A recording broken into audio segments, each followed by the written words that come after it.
My wife and the neighbor's husband were having an affair right under our noses, so I exposed them, cost them both their jobs, and now they're stuck dealing with the fallout while I sit back and enjoy the show. Shithead and Sarah have been like family to my wife and I for several years, practically ever since we moved in across the street from them. The four of us were extremely tight.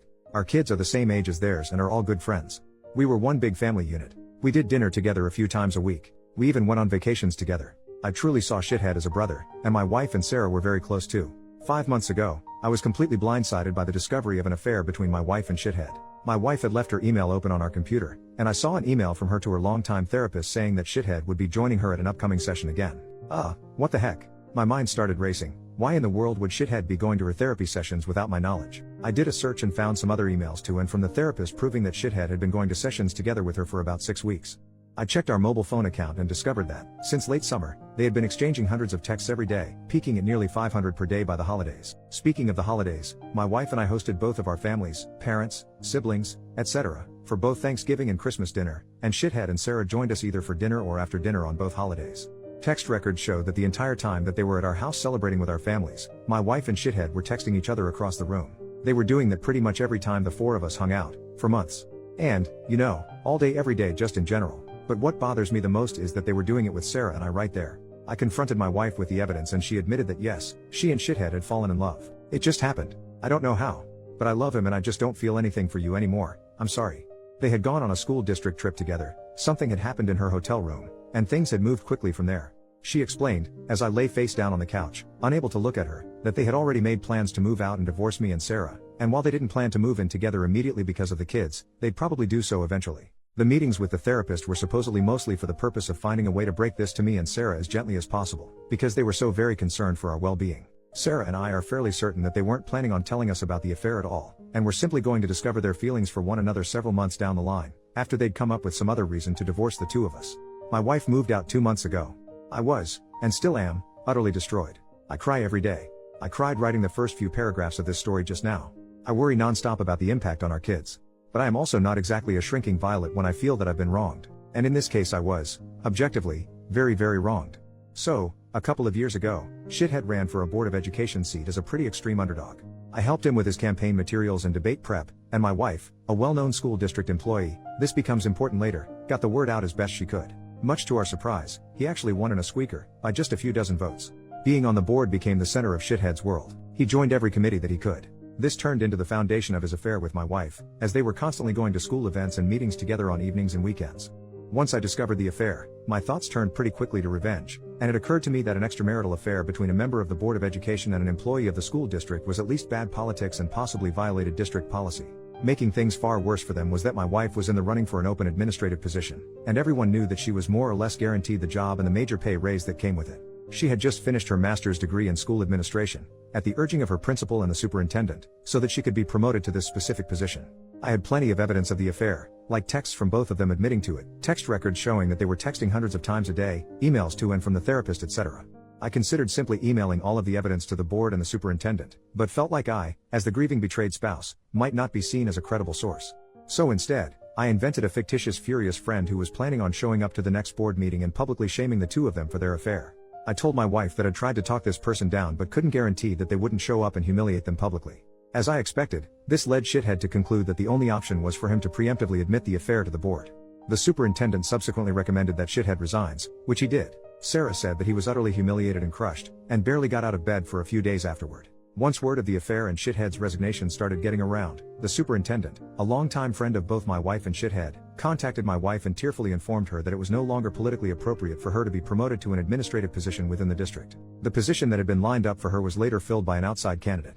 This sent waves of confusion and rumor throughout the district, as it was pretty well known that my wife was getting the job.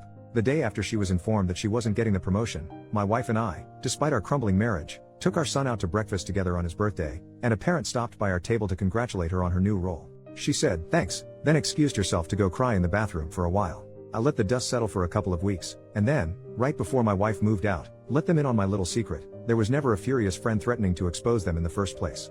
It was just me. Word of all of this has gotten around our fairly small town, which Shithead grew up in and my wife has worked in for nearly 20 years. My wife refuses to talk to me about how things are at work now, but I've heard from some people I know in the district that her formerly spotless reputation has taken a major hit. Shithead, formerly a gregarious social presence in our neighborhood and at events and pubs in town, has completely gone underground and barely emerges to mow his lawn. He's moving out soon, to a crappy little townhouse which is all he can afford due to all the child support he's going to have to pay his wife. My wife and Shithead claim that they plan on trying to make things work together, despite all the public humiliation. I wish them lots of luck with that. I'm sure it will be a lot of fun to show their faces together in town. Relevant comments. Commenter, are you and Sarah a thing now? You should totally be a thing, that would be awesome. No. We're friends. We've been incredibly important to each other since this all started and have certainly gotten a lot closer, but not in the way everyone's thinking. This would all be so much harder to deal with if I didn't have her to lean on, and she says she feels the same way about me. We're going through basically the exact same situation with the same players, after all. Shithead hasn't moved out yet. Once he does, we plan to go back to getting the kids together more often like they used to. It'll never be the same, of course. She already does come over with the kids from time to time, but it's just tough with Shithead's constant presence across the street. Commenter, didn't your revenge hurt both sets of kids? Not really. Shithead has a day job. The Board of Education was his hobby and his passion, but this didn't affect his income at all. And my wife has been assured that if she wants to pursue an administrative position with another district, she'll have glowing letters of recommendation from her superintendent and principal. It'll mean giving up a lot of work relationships in the process, but given the hit her reputation has taken, I'm guessing she makes that jump sooner rather than later. In the meantime, not moving to an administrative job means that she still has summers off with the kids. Commenter, why didn't you notice all of the texting your wife was doing? Well, I did. It was really starting to piss me off. It was excessive. She has a big social circle and does tend to text a lot anyway, but it was really getting over the top, to the point where she was completely ignoring me and the kids. At one point in November I asked her to agree to a no phones at the dinner table rule, which she agreed to reluctantly but then would pout through dinner, and eventually she just started using her phone during dinner again. All that said, I was blind. Not only was the texting getting weird, but her relationship with Shithead was starting to make me uncomfortable. Sarah noticed it too and agreed. We confronted them a couple of times about it directly and they both swore up and down that it was just school stuff that they were talking about. There was nothing else going on. And for whatever reason, we believe them, probably because the mind tends to refuse to see things that it doesn't want to see. Update 3 years later, I've been getting a surprising number of requests to post an update to this story. Where to start? It's been a bizarre few years, especially with COVID thrown in the mix, which I somehow still have never caught, despite my kids getting it twice each. Thankfully just mild cases. Well, at the time that I posted the original story, I was obviously a wreck. Things actually got significantly darker for a while after that. My ex decided to start bringing Shithead around our kids just a few months after she moved out, which was really hard for me to deal with. I'd never really dealt with serious depression before, but things got bad enough that my doctor more or less forced me to start on an antidepressant because I admitted to him that I was thinking about taking my life pretty frequently. I think this is where I should mention, trigger warning for the rest of this paragraph, I had a very specific plan and everything I needed to do it. The one thing that gave me any kind of relief was telling myself that if life got any more unbearable, I had a way out. So yeah, stuff got bad, but I'm still here, and thankfully I don't think about that option anymore. I reluctantly decided to dip my toe into the online dating world, and after a number of short-term things that didn't pan out, I actually connected with someone, much to my surprise. We'll have been together for 2 years next month. She's absolutely amazing.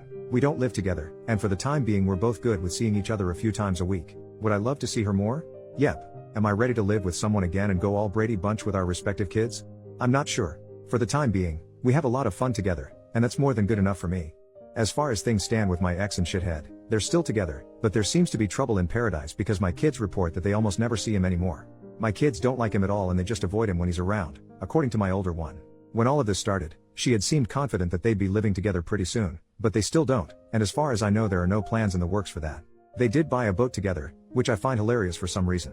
It just seems like the classic affair couple thing to do. Sarah took a long time to accept that her marriage was truly over, but once she did, she really did an admirable job of moving on. She engrossed herself in home improvement projects, she remains the same incredible mom that she's always been, and she's been in a friend with benefits type relationship, which is all she wants right now, with a nice, funny guy for almost 2 years. We hang out here and there, especially when my pool is open in the summer. We aren't nearly as dependent on each other as we were in the beginning, but we're still close friends. And no, still nothing more than that, which I'm glad about because the one thing this situation definitely never needed was more drama.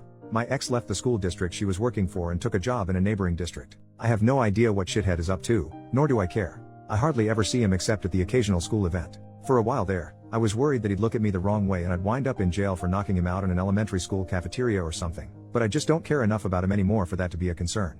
So, all in all, life is pretty okay right now. I do miss being a family. I still have nightmares about all of this stuff and deal with intrusive thoughts at times. I fall asleep to audiobooks now to keep those thoughts at bay, otherwise I still struggle to sleep sometimes.